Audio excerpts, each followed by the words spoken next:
ఇప్పుడు 112 జిల్లాలను aspiration districts గా కేంద్ర ప్రభుత్వం ప్రకటించడం జరిగింది.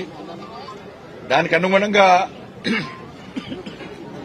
ఆయా జిల్లాల్లో పర్యటించడం, ఆ జిల్లాలో ప్రజల యొక్క బాగోగులు తెలుసుకోవడం, ఆ జిల్లాలను అభివృద్ధి చేసే దిశగా ప్రయత్నం చేయడం, దాని ద్వారా పూర్తి మంచి ఫలితాలు రావడంతో దీన్ని ఇంకా క్షేత్రస్థాయిలోకి తీసుకుపోవాలనే ఉద్దేశంతో కేంద్ర ప్రభుత్వము దేశవ్యాప్తంగా 500 బ్లాక్స్ అంటే మన మండలాలు అంటాం. 2018లో మాత్రం 112 జిల్లాలను దేశవ్యాప్తంగా డిసైడ్ చేసింది, గుర్తించింది.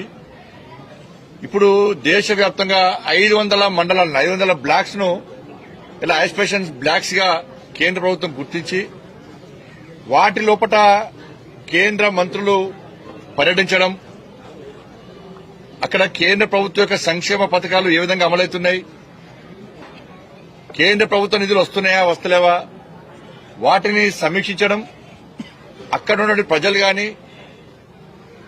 అక్కడ సమస్యలు తెలుసుకోవడం, తిరిగి అభివృద్ది చెందిన మండలాలకు ధీటుగా వాటిని మండలాలను, ఆ గ్రామాలను, ఆ ప్రాంతాలను అభివృద్ది చేసే దిశగా ఆలోచించి కేంద్ర ప్రభుత్వం ఈ నిర్ణయం తీసుకోవడం జరిగింది. తెలంగాణ రాష్ట్రంలో 3 జిల్లాలను యాస్పిరేషన్ డిస్ట్రిక్ట్స్ గా, 10 మండలాలను, 10 బ్లాక్స్ కూడా యాస్పిరేషన్ బ్లాక్స్ గా కేంద్ర ప్రభుత్వం గుర్తించింది. అలా భూపాల్పల్లి, జయశంకర్ భూపాల్పల్లి ఆ ప్రాంతంలో మేము తిరగడం జరిగింది. ఆల్రెడీ 2 జిల్లాలను, 2 మండలాలను కంప్లీట్ చేయడం జరిగింది.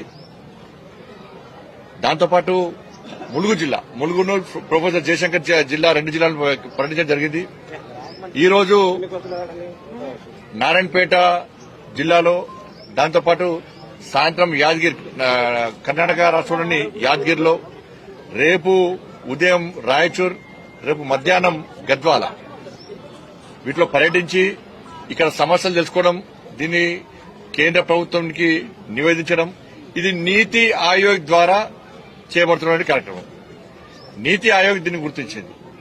నీతి ఆయోగ్ ద్వారా అనేక నిధులు వస్తున్నాయి. వాళ్ళ మీరు చూసి ప్రతి దాన్ని కూడా కేంద్ర ప్రభుత్వం నిధులు ఇస్తుంది. వాళ్ళ స్కూల్స్ గాని, మధ్యాహ్న భోజన పథకాన్ని గాని, పౌష్టికారం గాని, గర్భిణీ స్త్రీలకు గాని, పుట్టిన పిల్లలకు కూడా పౌష్టికారం పిల్లలకు గాని,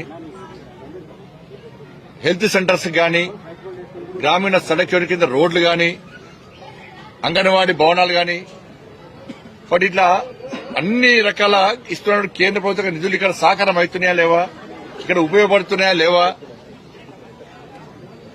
దానివల్ల వచ్చే సమస్యలు ఏంది, ఇంకా ఏం చేద్దామని చెప్పి క్షేత్రస్థాయిలో సూచనలు సలహాలు తీసుకోవడానికి, ఒక సమీక్ష చేయడానికి ఈరోజు ఇక్కడ రావడం జరిగింది. అంటే మీరు చూసిన చాలా ప్రాంతాలు ఇప్పుడు అంగన్వాడీ సెంటర్ చూస్తే మనం, హెల్త్ సెంటర్, స్కూల్ కూడా విజిట్ చేయడం జరిగింది.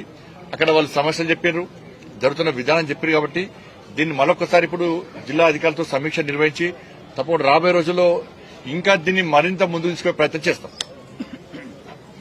అందరూ కూడా కష్టపడాల్సిన ధన్యవాదాలు.